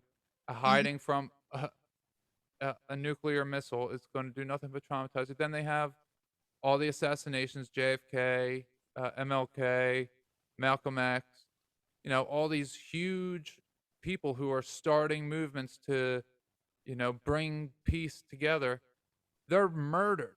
And then what happens is the hippie movement Hmm. and MK Ultra everywhere around the United States, known as the Grateful Dead, Yep. and and Pink Floyd, and putting out all this disgusting music. Like when I talked to my parents about doing psychedelics, my dad was like, he was like terrified, and I didn't realize until I had my own psychedelic experience and had on Pink Floyd music. I had on one song. It was like my sixth experience, and I always listened to godly music. And then I Hmm. had on Pink Floyd. I was like, oh, no wonder why they're terrified of See, psychedelics. Like this shit is horrible. it's so funny that you say Pink Floyd because I actually love Pink Floyd. Like, I love Pink Floyd. That was, but it's Oh, I also love very, them. But I it's mean, all, tripping to them, it's very awful because it's very dark. I've It's never done, scary. but I can Don't. understand that because like Dark Side of the Moon was pretty much That's the song I listen to. the and I have like a lyric from Dark Side of the Moon on like the song On the Run, across my chest, actually, Live for Today, Gone Tomorrow. But that whole album to me and that whole darkness was like the soundtrack to like my psych ward years. Like that was like I just used to sit and listen to Pink Floyd, like just it just felt Well, it because now I that you dark. well, now that you can reflect on it, do you see that that was the soundtrack of your life? Like you were listening to that Yeah, because you were depressed, or that you were depressed because you were listening to it? Was it making you more depressed? Was it stealing your loosh? I You know, feel you could we listen to music that we relate to yeah, because you yeah, know it invokes a feeling in us, but it's yeah. also what it It does is it reinforces that it trauma. manifests it further too. Is like it's putting Yes, you yes. in state, and I never realized that because I had read like this book Prozac Nation by Elizabeth Wurtzel, and like I loved that book. That was also very dark. She went to Harvard, became an author, like really smart, wrote this book, but really she dealt with this thing like the black wave or the black cloud, which, you know, the shadow self, the demons, whatever you want to call it, was always right there. So I it almost became like romanticized to me. So when I would like listen to this music, it would almost be like how someone listening to like the Beatles, like I want to hold your hand and like looking at the person they love. Well, no, I had this like romanticized dark thing because I didn't know how to feel good. I didn't know how to feel empowered.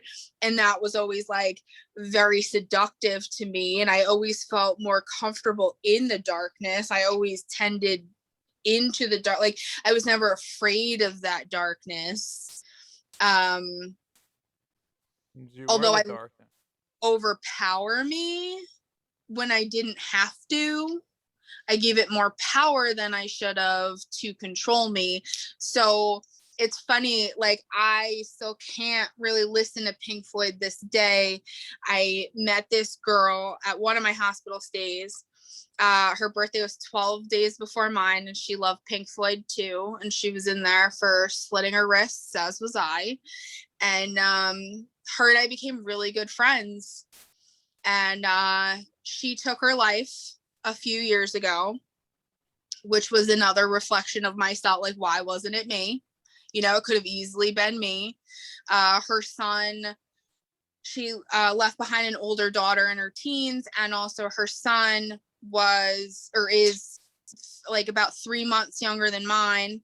So for a really long time, every time my son would be like, Mommy, like if I was like, you know, just laying down or he was looking for me, Mommy, Mommy, like I would immediately flash to like her son yelling for her and like she's not there and like that whole scene.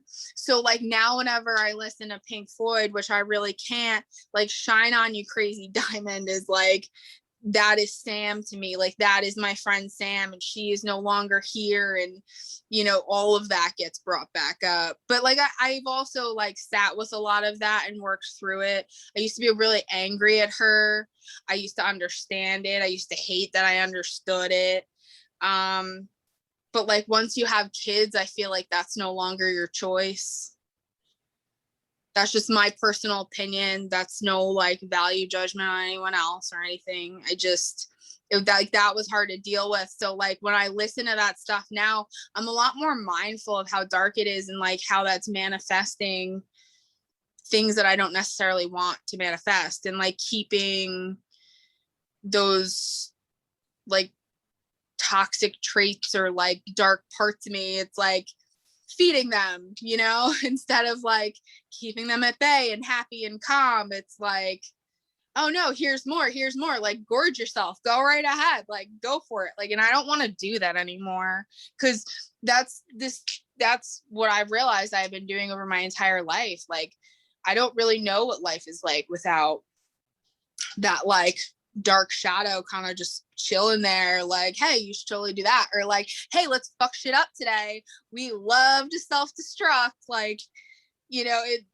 I'm much more mindful. Like when I was in high school, like emo was the big thing, and I still love me some like Brand New, Take It Back Sunday, and like Alkaline Trio. Like I love all those bands, but like I'm also a lot more mindful of like, oh hey, if I'm singing this over and over again, like, you know, that shit's like there. I don't necessarily want that, so I kind of like limit that stuff for myself. Yeah, yeah, that's how I was with hip hop. With I was into gangster rap, but I realized what I was telling myself over and over, and even when I wasn't singing the lyrics, just hearing those nasty lyrics repeated over and over, Yeah, it does something to you. It changes you, it's still an and you're so right. Uh, oh yeah, yeah. It's it's another loose trap. They just so everything gets pumped out in order to steal your loose. Ketsuban talks a lot about everything is a build up and a release. It's like a lung. It expands and contracts. yep. Everything is, and you get your energy drained from you because you have a traumatic experience, so you can relate to a song, and then that lives there and it lives in you, and then you got to contract it. You just got to get rid of it. Yeah. And it's really hard when we attach emotions, or when we attach memories to objects, because then our emotions are then physically tied to something. Then it becomes a Yeah. tangled weave, a tangled web. Yep. Uh, yeah, yeah. So it's really tough when we get to. What was that? It's just, it's all like everywhere you look, it's like being in a fun house. There's like something else around every corner, like, oh shit, like this is doing this and this is doing this, and it's like it really Mhm. can be very overwhelming to like realize all of these things and kind of, you know, put them in a perspective and how they play into your daily life and where you're going and where you've been. Well, that's why it happens over a long period of time, and you need a 2020, a crazy year, to to Yeah. just say fuck it. I don't know shit, and then reorganize. And I feel like that's what a lot of people did, and I feel like a lot of people now are grounding themselves. I feel like the conspiracy theory movement has died down a bit, and it's actually being refined to where, and I feel like QAnon probably started it where all the conspiracy theories started connecting. And you have QAnon, you got Tartaria, you got Crater Earth, you have Purple Skies, and these are things that are, I feel like everything is being refined closer and closer. And I'm not saying any of them are actually real. And I don't know. I don't give anything more or less credence based on the name of anything. I try to Yeah. do my research, and if my experience and my research matches up, then I'll accept something as a possibility. So, you know, I just feel like the entire world right now is being refined, and you're seeing all of the fake stuff for what it is so easily, so Mhm. right away. And I feel like that's because we're all doing all this work to relieve ourselves of our traumas. Yeah. I really feel like that is the the main thing that's happening is humanity's healing itself. We're on here almost 2 hours, and you Oh, told a beautiful tale. Yeah, it was 2 hours just like that. You damn. tell a beautiful tale of, you start off talking about the energy work, and then a lot of family trauma came up, and you talked a lot about how you got rid of it, and it all comes back to the awareness. That's what it was. That's how it started. Was you were aware of what was going on. You were aware you were doing something, and what you were doing was then having an effect on yourself, a bad one. And you decide to play, let's play karma. Let's change it up a little bit. Let me react this way to this situation, because every time I react the same way, it's bad. Hmm. People don't really apply that method of uh, insanity, is doing the same thing and expecting a different result. Yeah. People don't apply that to going into bad relationship after bad relationship or doing drugs. All that makes you insane. drives you Mhm. to insanity because Mhm. you're not changing your behaviors. No. So, so I mean, the lesson I take away from today is that changing behaviors can lead to the most beautiful of things, and you've been through quite a lot. I mean, there was a number of things on there that, just having any one of those things is, is a trauma, and you had, uh, quite a lot. And I'm not trying to like put you down or anything. I'm actually trying to No, build you up. And I'm actually like laughing because okay, for the longest time, like I was like, oh, but like somebody has it worse. And like, like, oh, like that's what, like I'm surviving, right? Like, did it kill me? No. Am I like somewhat am I getting by? Yes. And like, that's the thing I think gets also kind of pushed aside. It's like people don't necessarily see their traumas as trauma. They just see it manifest in like whatever unhealthy cycle because somebody had it worse. Like I didn't go hungry as a kid. I always had a roof over my head. I was always like I had everything that I needed, and it only took like me finding a really awesome therapist to be like, oh no, like you have trauma. Like don't downplay it's your trauma. It's nobody else's trauma. Like it's not a competition.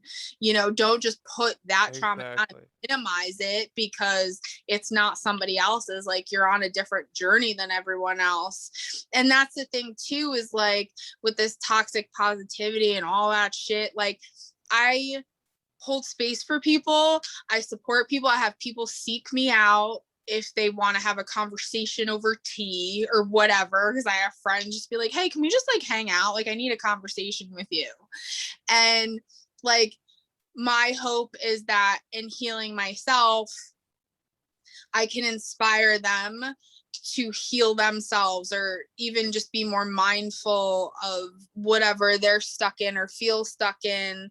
Because I hate that, like, oh, let me heal you, let me wake you up. Like, it's not my responsibility to do that. I feel like I'm just that person that like, oh, okay, like this is happening right now. Like, all right, cool, I got you. Like, let's have a beer, let's have some tea, let's sit outside, let's go for a hike. Like, I'm here for you. I want to be that support. I don't want to be that like yelling at people to wake up or heal. It's not my place. I just want people to know that they're not alone, because there are plenty of times that I have felt so alone, and that loneliness, especially as a teenager, is really kind of what drove me to like do things that weren't good for myself. And I just want people to know like they're not alone. Like you're not alone, you know? And it's hard. It's hard. Right. Not Yeah. easy, and it's not linear. Like holy shit, I keep peeling back onion layers. Like I'm not done. I had a fucking day today, but I also like met some really cool people and had some really cool conversations, and like then finished the night off like this. Like this is something so outside of my comfort zone. I don't know if I want to listen to it because I hate how my voice sounds, but like Yeah, you get over it. You'll be able to listen to it. I am It's a really good grateful. episode. I've never spoken about any of this in a public forum, and like I think this is just another aspect to it. Well, I mean, you seem to be a natural. It wasn't it this. I can just feel the emotion, and we talked in the beginning how you're not here to promote anything at all. You're just here to tell your story, and like you said, you never even opened up about it. You didn't even think it was really traumatic a few years back.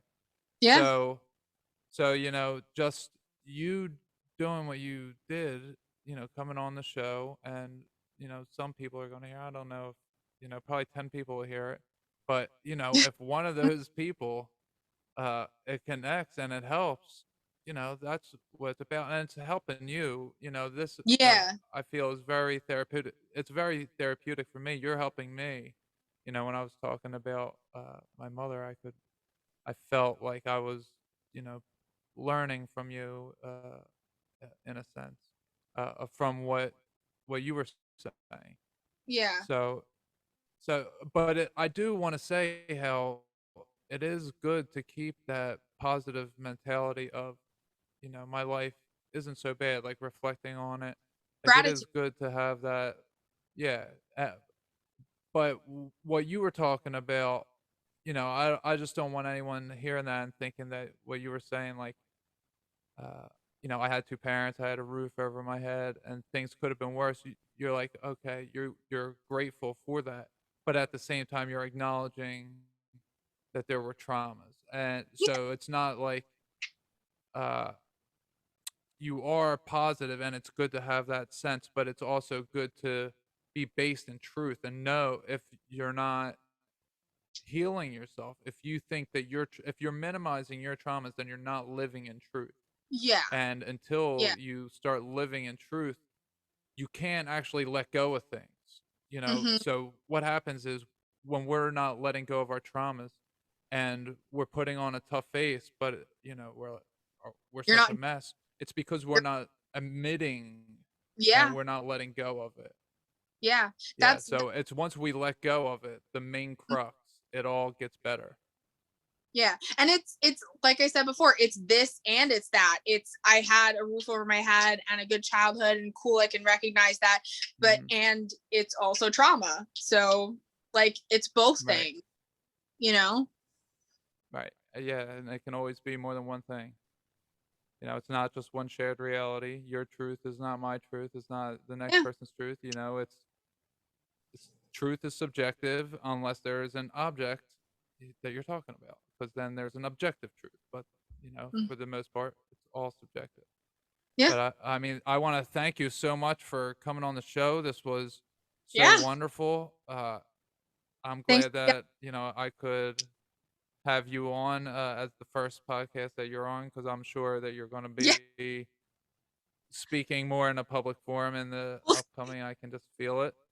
we'll see where this goes. We'll see. But I'm kind of all about like pushing boundaries right now. And I really appreciate the opportunity and like shout out to my soul tribe because like everyone in the wrong warp and third eye awakening and soberish podcast and awakening od like there are others like us out there and I feel so connected and I don't feel alone and I'm so grateful for that too because it's like it's love without any demand in return. It's just pure and that's a beautiful thing. Right. And it's so much better than if it would have been last year. I was talking about this with Stone Buddha, where if it was a beer, I'm glad I didn't have a podcast about conspiracy theories. And I'm glad I'm doing it, that it unfolded this way, Yeah. because uh, it feels so much more healing Yeah. in this manner. Uh, but I'm gonna stop the recording now. Don't hang up though. All right. I Okay. just want to. Oh, do you? I mean, do you want to plug anything at all? Like, do you have anything? I mean, no, I don't really have anything, but like if you want to be my friend, I'm totally open to that. Find me on Facebook. I don't know. Or Well, there you don't. go. You can find her or you can leave her. Choose. Yeah. Get You or know, leave she's gonna heal you anyway. it. Uh, but if this show has inspired anybody who's listening, if it's motivated you, if it's given you some kind of relatability, and you want to get in touch with the show and maybe share your story, or maybe you just want your story read off in an email, you can send me an email at the great chakra awakening 777 at gmail.com. Go to the website, the Great Chakra Awakening 777.podbean.com. You can find all the episodes there and all my links to Facebook and YouTube and Twitter, which actually Twitter just suspended my account for no reason at all. uh, you know, that's just what happens when you get a couple followers from a few tweets and then they say you're a bot, but Good old Twitter. I think, yeah, yeah. Well, I'm on it for the show, but I also do enjoy it. It's fun in a certain capacity. Uh, but I think that's going to do it uh, for the show. Thank you, everybody, for listening, and have a Yes. good day. listening to me ramble on for 2 hours. Oh, it wasn't any rambling. I ramble a lot. Bye, everybody. Bye.